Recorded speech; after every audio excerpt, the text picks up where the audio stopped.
Welcome everyone to this -IO deck tech. With me is Marca CasadI. He took first place at the RTN for Mocks in the Hole this weekend with -IO. So we're going to go over this -IO list for you all. We're going to do a tournament recap as well, go through changes that Marco would make. And just so you know, him winning this tournament was written in the stars. For a start, his name is Marco CasadI. And like, if you'd watch the Top Cut games, you believe in the heart of the cards. You just believe in them. So stick around for some insane tournament reports. I guess that's how I'd say it. Yeah. So Marco, do you have any shout-outs before we get in? To the Mox people, my friend, you as well, for making me go to top 2. Not kidding, but you gave me some practice. And Finlay as well. He lended me the deck in Barcelona to play with against you and my other friends. And all of my Mox friends. Cool. Perfect. Well, we'll jump in then. So usually I start off talking about the equipment. Do you have anything to say about said equipment, either in the main board or down here in the sideboard as well? I would say that I like most of it, but after playing the tournament, I think I would change 1 or 2 pieces of equipment, but the rest is pretty solid. Mm-hmm. Crown of Providence, as everybody might expect, is the GOAT. Yeah. Like, you can look at your top cards, so you can decide what to draw, and that's insane. Bracers of Belief, I like them. I play them over the Goliath Gauntlet because I don't have as many 2 costs in my deck. Mm-hmm. So that's simple rationale. The chest, well, it's mandatory. It blocks 3. It nets you resources. It makes you change your top of the deck, and that's insane when you're looking for something specifically. Yeah. The legs, I think they're quite good. 1 block was super useful in all the matches I played. The only, sometimes banishing 2 is great because you're looking for something else. Sometimes you really want the card on top, but you need an action point to draw it. So there's that. Yeah. We can go to the sideboard later, maybe. Okay. And what equipment would you change then? Actually, it's just the sideboard equipment I would change. Let's say, so in the sideboard, if you want to go there, yeah, I have the feet, Achilles, Accelerator, Adaptive Plating, and Hanabi Blaster. Yeah. Accelerator, I love them. Sometimes I wish I would play them in every matchup, just because I don't need to discard banish 2 cards. Mm-hmm. But the block 1 is too strong. Hanabi Blaster, that's like the main thing I want to cut. I played it twice out of the 8 rounds, and sure, both times I managed to attack twice, and it was the attack for lethal, but during those games there were many times where I could have used Symbiosis Shot attack. So, I don't know. At the end, the last attack was good. Until then, a lot of turns I wish I had the other weapon. So, I probably cut an Hanabi Blaster, I guess, in favor of the AB head. Okay, yeah. The model one. Yeah. It's good. I lost to Kano. Would have lost even if... Well, we're going to talk about it later, but yeah. And then Adaptive Plating, I'm considering... I would change it depending on the meta. Mm-hmm. Basically, 3 blocks is super strong, but I think I blocked for 3 in 30% of my games. The other games I blocked for 1. Mm-hmm. So depending on the meta, I would substitute that with the new gloves that block for 1, blade break, and you can destroy them to prevent 1 damage or 2 if you're boosted. Right. So there's that. Other than that, I think the equipment is pretty solid. and Okay, didn't have any complaints. Fair enough. So the adaptive plating just wasn't, the effect on it wasn't coming up enough for you to warrant running it, basically. Yeah, depending on the meta. Like if the meta is all Cindras and Ashayos, like super aggro, I would keep the plating. Mm-hmm. If it's like a bit more, I don't know, mid-rangey and mages, I would use the others. But I will definitely test the others from now on. Okay, cool. So yeah, moving on to the main board. I guess I'm looking at your item package here, and I can't see any items here that you'd want to destroy, I guess, if they were still alive. But going through the main board, is there anything here that you would cut? Anything you want to talk about in particular? The floor is yours. Yeah, there are some considerations that I thought, or some friends told me. So first of all, just a little intro. I'm usually a ninja player. I started with Katsu until it wasn't very good, so very early. But then I started playing Zen. It was OP. I like my play style is a bit, I like combo and basically setting up for bigger turns. So early Zen was perfect for me. Probably not very healthy for the game, sure, but. Yeah. And after that, I kept playing Zen because it was the best ninja. I like ninja, but the playstyle that went to mid-rangey, and I don't like it as much. So, but I still played Zen until a month ago in Battle of Barcelona, where I didn't very good with it again. And I said like, okay, I don't enjoy as much playing like that. So I went on to Dash.io, which I collected the cards before. And so I don't have a lot of experience with Dash.io, and some things, I might miss some things that other experienced players might know or say, but I basically had an armory, and in Barcelona, as I briefly mentioned in the beginning, Finley brought his Dash.io deck, and in the evening I would play against the team and my other friends. And so I had some first games there. Then I went to an armory. Then I played around 50 games on Tarisha. Mm-hmm.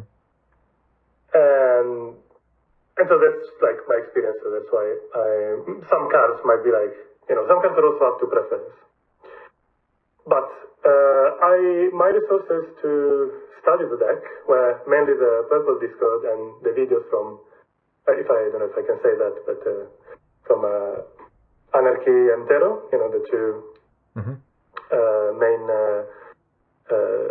Dash.io creators that I know of.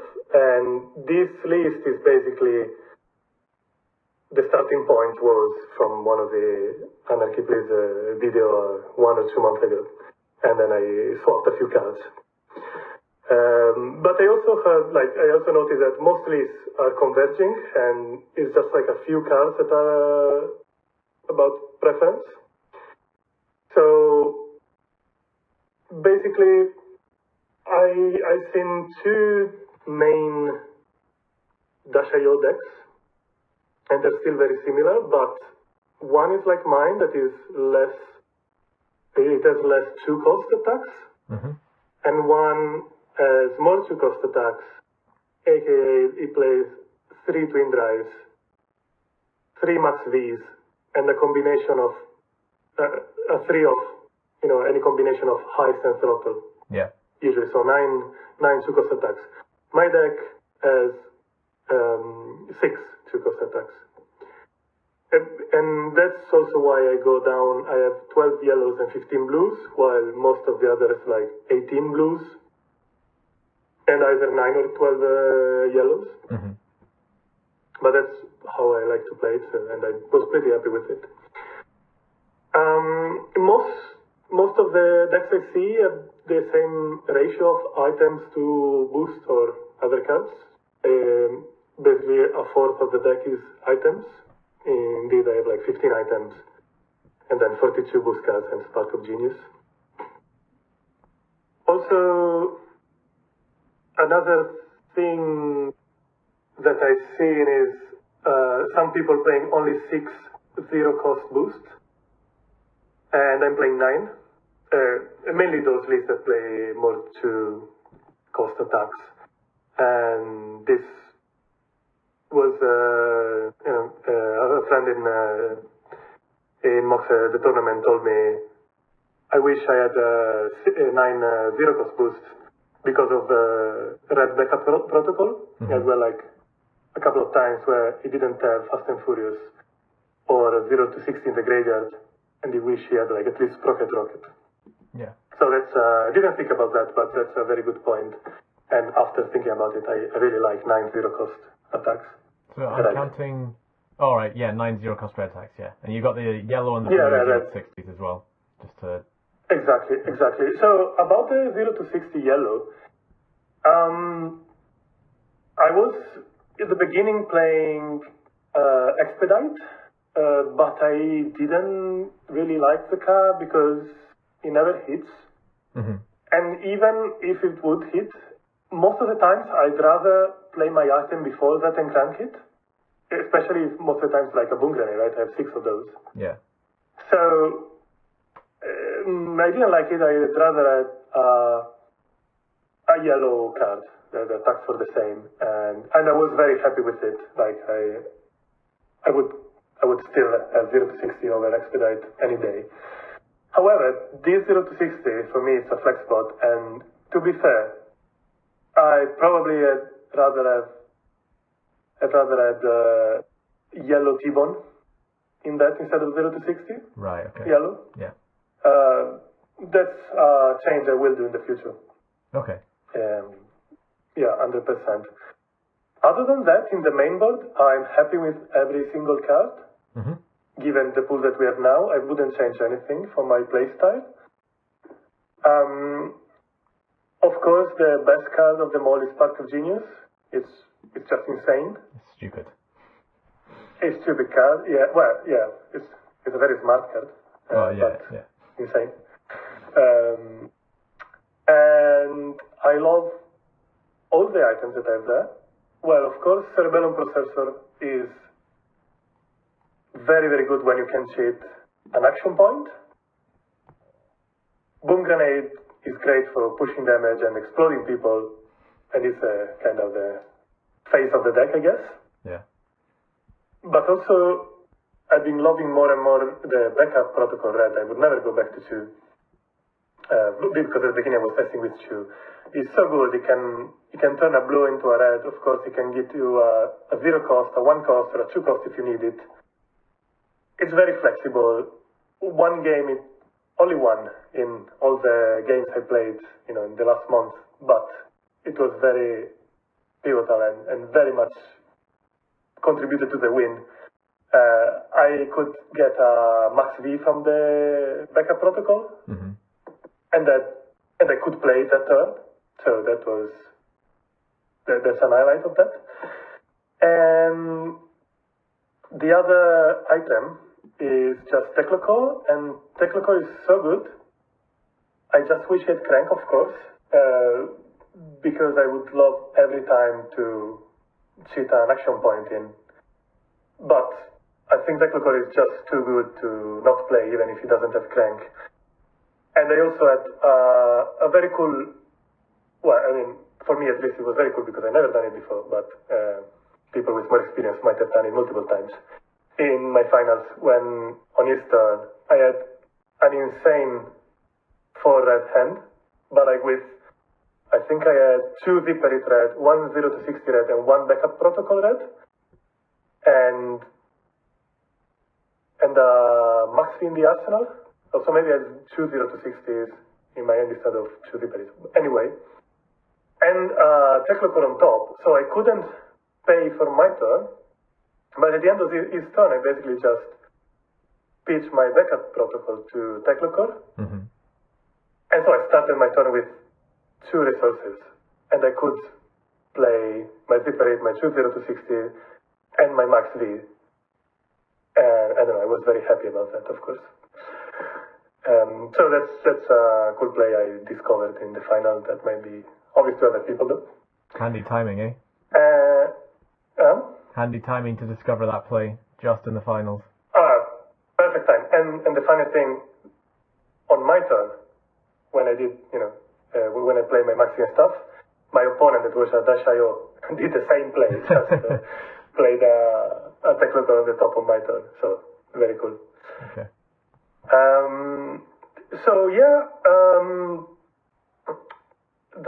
That's it. I would never cut Fast and Furious.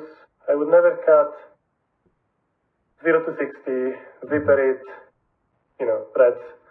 I would definitely cut Sprocket Rocket if we got any other better zero cost boost. I kind of like T-Bone. To be honest, it's quite strong. I wouldn't cut it.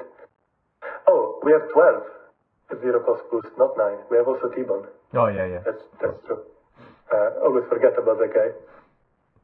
It's almost like he's in there for a different reason, though, right? It's the effective one, so it's not quite the same thing. Reason. Yeah. But yeah, it's still a zero cost. I think it's pretty solid. It would be too strong to be attacking for 4, like. Oh, yeah. And to the card that I kind of like the least, Throttle, Heist. Mm-hmm. And I would also put Outpace and Harpoon. Like, Harpoon has a very strong effect, but I often like to break the chain. So oftentimes it's not as strong. It probably won me a couple of games because I played it after I boosted 3 times. So I could get some valuable cards out of their hand. Mm-hmm. So it's definitely very strong. It's just like not my favorite play style. So you're kind of playing a more almost like Redline style Dash.io list, like less resources but more zero cost attacks, and so your 1 and 2 costs are just a bit more awkward sometimes. Yeah, exactly. And I want to use the chance that Teclofan has like almost every turn to get that 1 resource, even if I have enough resources, but if I didn't use my hero power, sometimes I'd just rather do it in case in the last, after I boost the last time, I get an item and I can play it at the end of the turn. Mm-hmm. So yeah, there's that. Okay. And oftentimes exactly like I have like maybe a blue and 3 1 costs with Pulse Wave, or maybe a yellow and 2 1 costs. So I would want to gain 1 resource before playing my last 1 cost, that in this case would be Pulse Wave Harpoon. So that's why. Yeah. Sometimes not my favorite, but I agree. I know that it's very strong. Heist, it's strong. It gets blocked every time. The only time it didn't get blocked was against you, Tim. But you had Tarpy trap me, so it didn't trigger. Yeah. That was very sad. So it's alright. I wouldn't play more than 1. But I know people that play 3 and it was wonderful for them. So, it's just my playstyle again. Mm-hmm. Throttle, it's great. I would always play 1 at least because it's very efficient, right? And sometimes when 1 more resource, so especially with your backup protocol red, sometimes you have 1 more resource and you don't want to take a 0 to 60 with a Viperit and you want to take a Throttle to push a little bit more. So I would never cut the last one. But as you were saying, I'm playing more of a redline game, and if I have two costs in hand, I internally suffer a lot. And if it's like a Throttle and a Max V, it's alright, I can probably manage, or Arsenal the Max V and not unhappy. I'd rather not Arsenal a Throttle. Mm-hmm. So that's why I went down to 2 and not 3. Basically a 2 Throttle and 1 Heist split. And I kind of like that. Okay. But if I had another Viperit, I would definitely remove 1 Throttle. Okay. Yeah, if we want to look maybe at the sideboard. Yeah, sure. So on to sideboard. I'm pretty happy with the sideboard. I initially was on 2 BIOS updates and 1 more Heist. I don't own 1 more Heist. So I tried to do some games with 3 BIOS updates, and I loved it. So I would still keep 3 BIOS updates. It's also at 0 cost. If you're quite lucky, you can cheat 2 action points with BIOS updates, right? One from Dash.io, one from the BIOS. Mm-hmm. And that's quite insane. So I would always do that. Against Agros, aka Cindra and Dash.io that I played, I actually sideboarding in the 3 BIOS update, and I'm removing 1 throttle. So I'm going down to 5 2 cost. And so I'm playing 62 cards. And I've been liking it. Underloop is very flexible. I tested with both Underloop and Dive Through Data. I don't have a strong preference. Underloop, I played it twice in the 8 games. Both times got blocked, so it's whatever. But I still want a 3 boost to keep the ratio, kind of even. Mm-hmm. That's why it's there. The items. Teclo Pounder, I think it's a must. I wouldn't have won, well, at least the Jarl game without the Teclo Pounder. You're all in top 8. Yes, Jarl in top 8. That was, the most difficult game ever, and probably the best I ever played. But I would never cut it. When I go up against like mid-rangey, or for example Assassins, right? I played 2 Assassins, Mario and Slippy. I didn't board in 72. I boarded in 65. So basically I added the 3 BIOS updates and 2 items. And depending on the hero, I would either board in 2 null time zones or 2 Teclo Pounders. Mm-hmm. I don't know if it's correct, but that's what I did. And I kind of like that, right? To have a couple of reds, couple of blues, couple of items, couple of not. So if I played against them, for example, I would have boarded in 3 BIOS and 2 null time zones. Against the Arachnis, 3 BIOS and 2 Teclo Pounders. Everything else that is not aggro or this kind of mid-rangey, I play 72. So I board in all 12 cards. And in those games, Convection Amplifier and Teclo Pounder are the MVPs, 100%. Also, without Convection Amplifier, I couldn't have won the Jarl game. That's kind of it. So in the sideboard, I think the flex slots for me are Underloop, could be any other 1 cost for boost. And null time zone, depending on the meta, could be maybe 2 blue boom grenades. I just want an item with crank, because cheating action points is just too good. And null time zone, I played in the 8 games. I might have played, 5 or 6 of those, if not 7 or something. I never named the right card, but it was still very good for the action point. So in those cases, sure, probably would have been better to be a blue boom grenade, but yeah. You need to get better at soul reading what people have. Yeah, I mean, I named stuff that could disrupt me, or that would have been very bad against me. Yeah, I think. They just never had it in their hand for the 2 turns that is stuck on the board. That's it. No, the first game I made a huge mistake. Well, a huge mistake.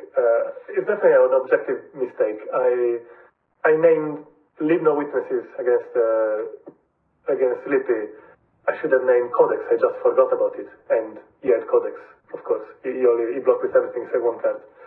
That one, I should have named correctly. Yeah. I just forgot it existed, of course. Happens. Yeah, it happens. I forgot worse things later on in the day. So. Okay. Tournament report then. Here are your matchups of the day. Do you want to just go through it round by round then, explain some interesting things that happened, Sounds good to me. how you murdered people, Yeah. how you absolutely scammed that Riptide in top 4 as well, and actually that Dio in the finals as well. We can talk about that. There's been some funny moments. Now they're funny. But yes. First I was paired into Slippy. It wasn't an easy start, I guess. Assassins are definitely beatable, but they require, thinking and some time. And so, except turn 2 or 3 misplay not calling the codex, I basically boarded in. I had Symbiosis, and I had adaptive plating instead of Bracers of Belief. Mm-hmm. I think that game, adaptive plating, blocked for 1. So it was, just 1 block was okay, but probably Bracers would have been better, or the new Bracers from the Hunted could have been the same. Managed to get there with 3 cards in deck, so very close. Was a good game, and it was not easy, but we managed to get there. So after that, I got paired into Mario, another assassin, even better at fatiguing me, probably. He had quite the aggressive hands, so he decided to race me at the beginning. In this game, I didn't bring the adaptive plating, I kept Bracers of Belief. Okay. He decided to race me. We were racing. I had some good items also vanished from the BIOS update. I think all 3 BIOS updates hit. It was very good. At some point, he pivoted to blocking because otherwise, I was killing him. And I went and I got there again. 3 cards in deck, same as the game before. So both games I boarded 65. Maybe I should have boarded 72. I don't know. You didn't need them. 3 cards left in deck is 3 cards you didn't need. Exactly. So that was scary, but we got there. Yeah. And then I got played into 2 Cindra that I don't have a very positive win rate against. I think Dio is slower than Cindra. They probably made a mistake making me go first. I lost both times the die roll, but they made me go first. Mm-hmm. And I could set up some items and start, with a good turn 1. Both games, I managed to max V twice. Actually, in the last 3 games I did, because Mario gave me 1 max V with Codex as well. But against the first Cindra, I managed to play 2 max Vs. 1 was from backup protocol. That was the one. Mm-hmm. Against the second Cindra, again, 2 max Vs, just not from the backup protocol. And I could throw some gas, and in both matchups, those matchups, I boarded in adaptive plating. Although only one of them he blocked for 3, the other one blocked for 1. Okay. So for now we are 2 times he blocks for 1 time he blocks for 3. It was quite needed that 3 block. It was good because it stopped a mask, but I don't know, maybe Bracers would have gotten there as well. Mm-hmm. After that, I was locked for top 8. It was me against Kano, which I boarded in my boots, my AB boots, and boarded out 1 throttle, boarded in 2 BIOS updates, or maybe 3 buyers a day, sorry, and 2 new time zones.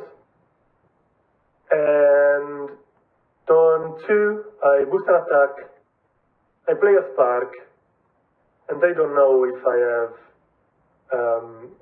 Signal Jammer or not. They definitely know I have a new time zone, and I knew what cards they had in hand because they put them on top the turn before with a potion of deja vu. Yeah. So I would have definitely named something they had in hand that they couldn't pitch.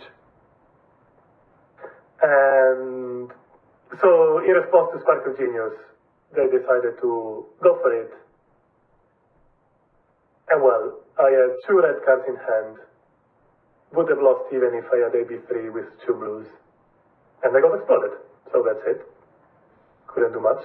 Maybe if I had 2 blues, 3 AB, and the gloves, since I boosted, I would have survived. But that's it. So then, it was top 8 versus Jarl.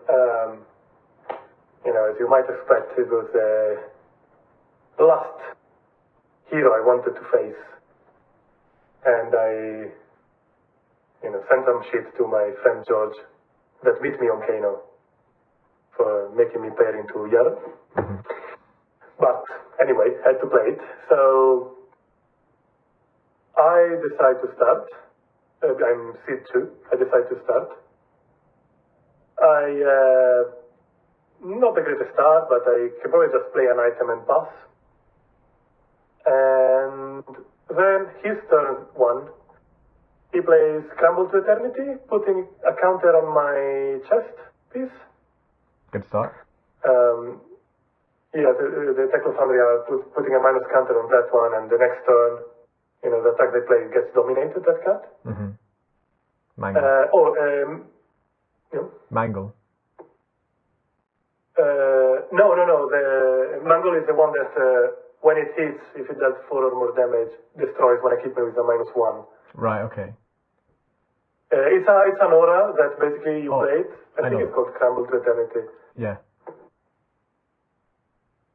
I want to say, in that game against Jarl, I did board in Hanabi Blaster instead of Symbiosis Shot, and the rest is the standard gear. Mm-hmm. So I started with a minus counter on Techno Foundry, and then he kind of had disruption. I think he played all 3 the CLF. Is CLF the one that makes your card cost 1 more? Yeah, Channel Lake Frigid. Channel Lake Frigid. Yes. And he kept 2 of them for 2 turns. 2 turns. So that wasn't great. Was not a great start. Turn 3 or 4, something like that, he played the card that unconditionally kills an item with a -1 counter, so my chest was gone very early. That wasn't great. I had to IP myself for 5 or 6 turns, keeping a red zipper it in hand, because I couldn't block or play it. Mm-hmm. Because of frostbites, CLFs, and dominated attacks, stuff like that. So at some point I was at 9, and it was at, I don't remember if between 27 and 29. I didn't feel very good, but at least I managed to put on board my convection amplifier. I played already 2 Techno Pounders, which one was gone, one had 1 counter, and I managed to put on the table the 3rd one at some point, so I played all of those. And I also probably had a Techno Core. And I think there are 2 or 3 points in that game where I had interesting choices. So there was one turn where I had, I think, 1 red zipper it, 1 yellow grenade, probably 2 red 0 to 60. No, 1 red 0 to 60, and one yellow, like either zipper, yeah, probably zipper it or 0 to 60 or something. And in the arsenal I had a Pulse Wave Harpoon. And basically I had a Teclo core in play. And the convection amplifier with 2 counters. And so he had the CLF with 1 counter, right? It would have gone to 2 counters, so you would have needed to pitch 2 ice cards to keep it around. And basically, the previous turn I set up, so I didn't attack him, so he had like 4 cards in hand, 1 in arsenal. He plays a CNC, pitching an ice card, right? And so I could crown. I had still crown, bracers, and my boots. I could crown the Pulse Wave Harpoon, and on top I have, I think, another yellow zipper hit. But if he has Pummel and another ice card, I will have a 4-card hand with a CLF on the ground, and so couldn't do much. So instead, I decided to tank the CNC, and he actually had a Pummel with another ice card, so the CLF stayed around. So basically, I lost my Pulse Wave Harpoon, I discarded to remember if the Boom Grenade was the yellow zipper, one of the 3 yellows. And I went to 9. That was the turn I went to 9. And he was at like 27 or 29. And that, I think, was, like, if I used my head, I would have lost the game. Because in my turn, I could,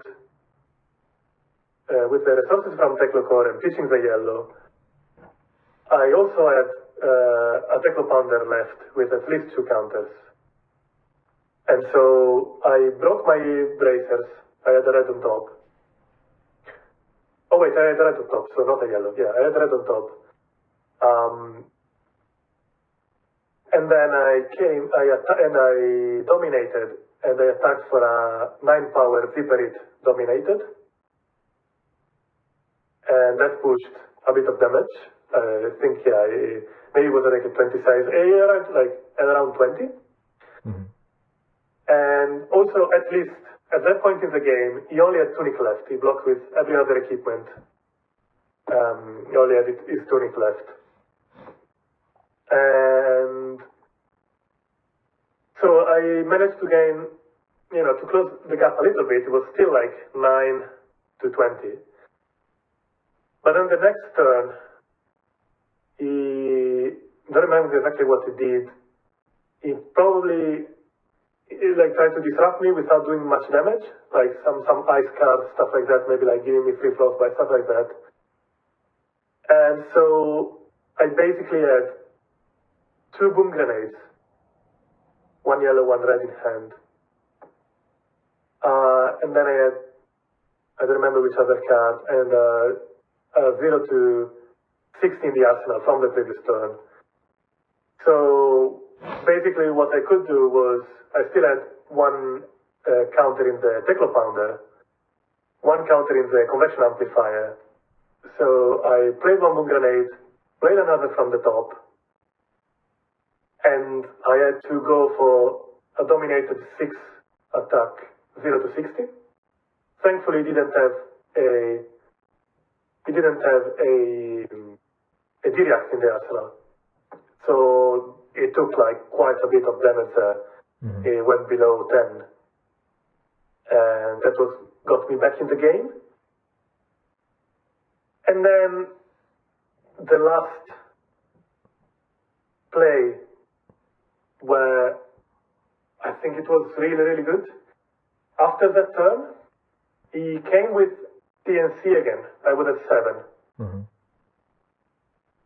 And I had something in the arsenal, a good hand, and a good card on top that I wanted.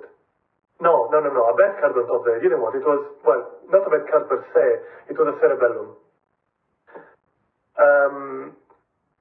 So So what I did, before attacking with CNC, he managed to give me one frostbite. I don't remember with what.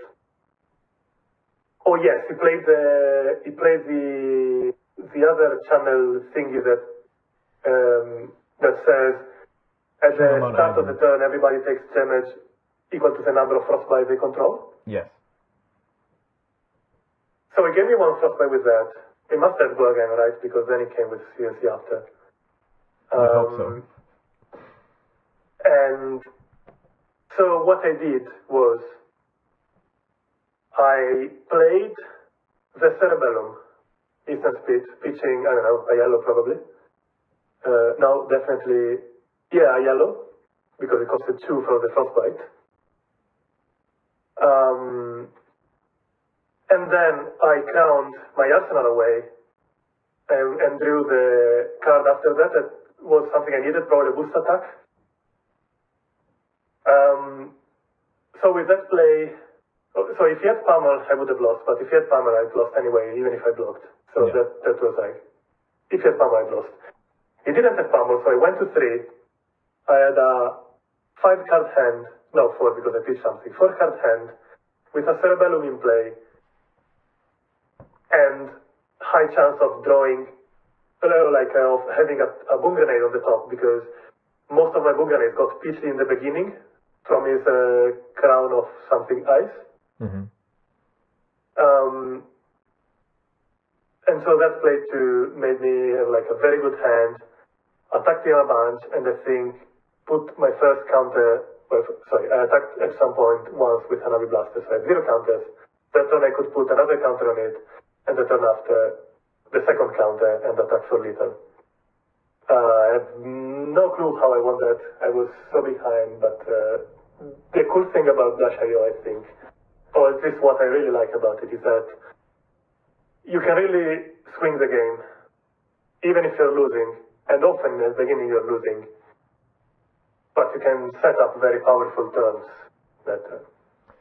Yeah. And I didn't even play, I think, Max V in that game. Really? I couldn't. It was. Oh, right. I think it was too much disruption. You had it in the deck, but you didn't get one off. Oh, yeah. I got like 72 into him. Okay. It's funny that you say Dash.io can come back very easily, because in top 4 against Riptide, a certain Riptide player, you, well, not only did you high roll, but you high rolled in a way that let me get ahead for a while, and then you said, nah, mate, here's like 30 damage or something. Very sad. So, Riptide, right? Top 4 Riptide. I had played against you a few times in person, right? In Barcelona with Finland's deck. That was the same deck as I was playing at the beginning, because it was the deck from the Anarchy Please video deck tech. So we just, started both with that. I think we played, I don't know how many games, 4 or 5 into Riptide. We lost only the last one. Yeah. It felt really good. Then we played in my, the Armory that I played last month, the Armory that I played Dash.io, I played into you, and I lost, but I made like 6 mistakes or something. And it was 1-1, so it was pretty close. I did 6 mistakes. So what I thought is, well, as long as I don't do more than 5 mistakes, I should be able to win, right? Yeah. And in the game against you, I only did 3 mistakes, and I managed to win. I mean, they're pretty bad mistakes. It was a bad mistake. So 2 of those 3 mistakes were not using my Bracers of Belief. I could have used them for 2 turns. They would have pushed some damage because I had boom grenades that got, perfectly blocked. So that was quite, the mistake. But I did an even worse mistake, as I'll tell you what I was thinking. So I had 2 cards in hand at the end of my turn, with 1 action point. I had a Max V, and I had a Cerebellum. On top, there was a Max V. Now, we were very low on life. I was like at 4 or at 3 or at 2, I don't remember. And I had an inertia token, because you blocked with inertia trap, and it got activated. And I was like, okay, so I boosted twice this turn, right? I cannot play my max V. I don't want my max V next turn because I definitely cannot play. I need to block. I'm too low. So I'm gonna play my Cerebellum, crank it, draw the max V, put both at the bottom with the inertia token, and hopefully draw a good hand. Now, I actually boosted 3 times, according to the people around. So I could have played that max V. You definitely could have, yeah. I could have played the max V with Aberrations of Belief, with 1 or 2 boom grenades on board. Yeah. And you were pretty low, so you would have died. 100%. I was on like 5 life. You were like 5 life, exactly, and you blocked already the turn. Yeah. I had no cards left, nothing. So I missed a counter on my Hanabi because I played a Hanabi to you. And I missed my max V.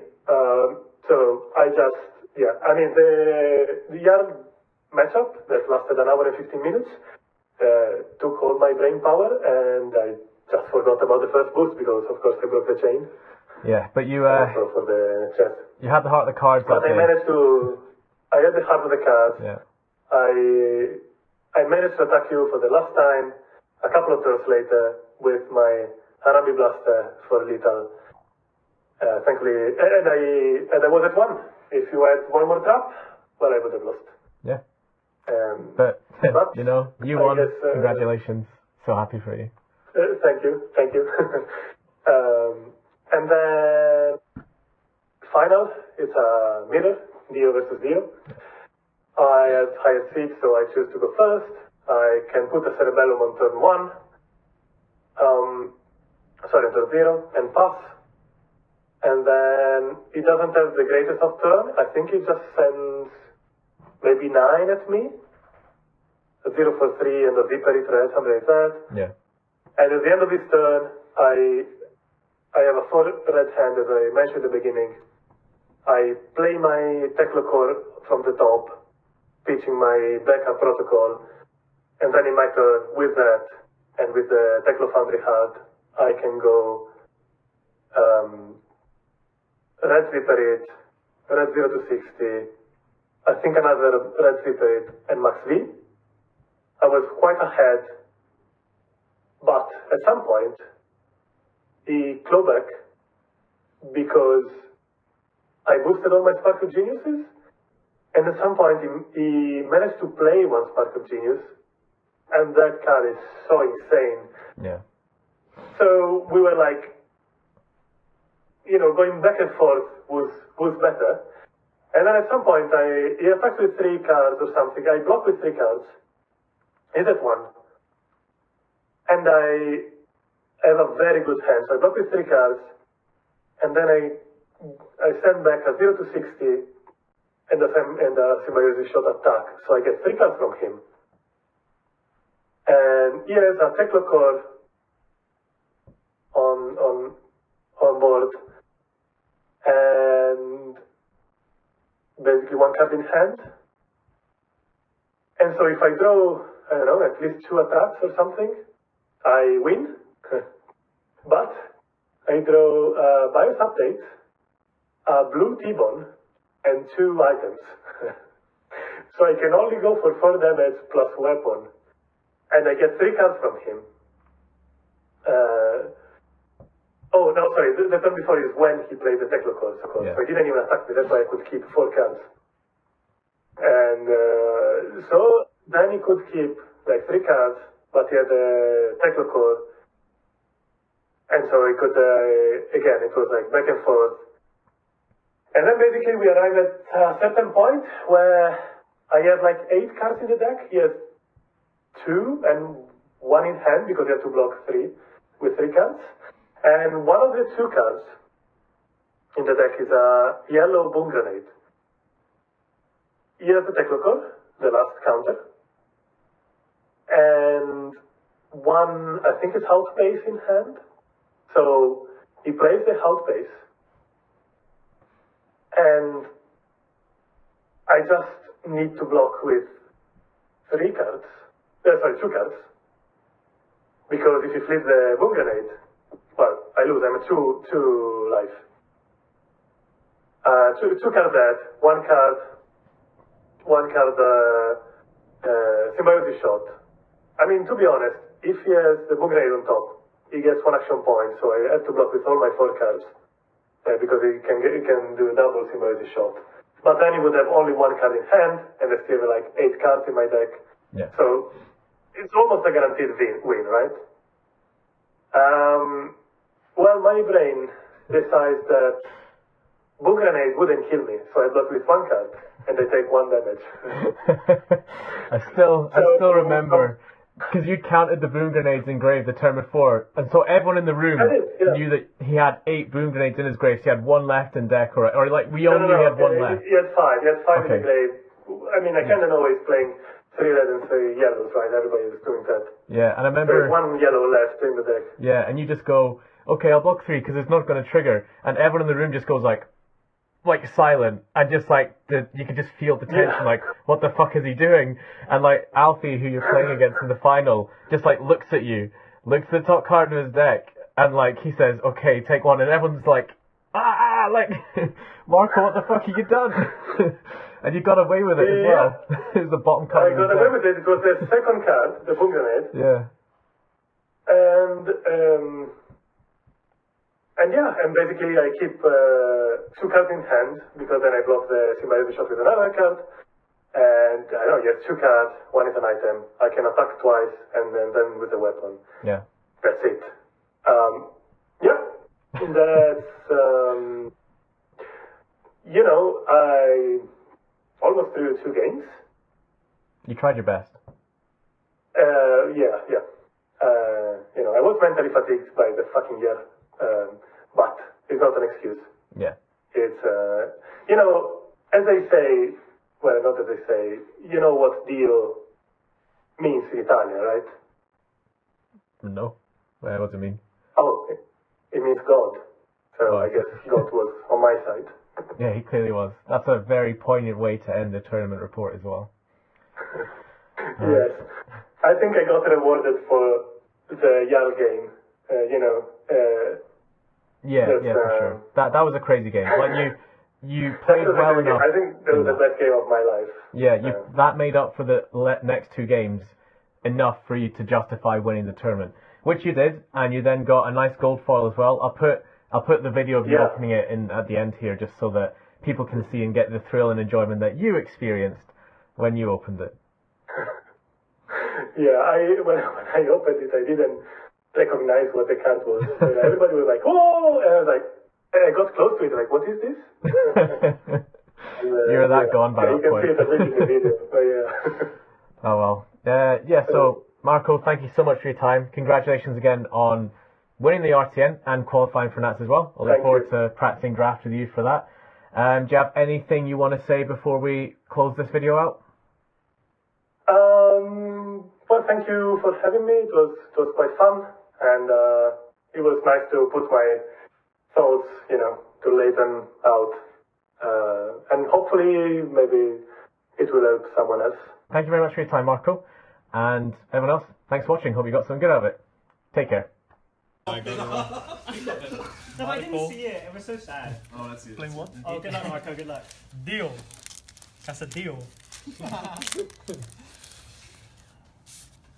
Don't misplay on this one. Yeah, I mean, there is a high chance. Just rips it.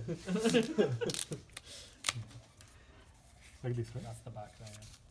Oh. Hey! Hey! Holy! That's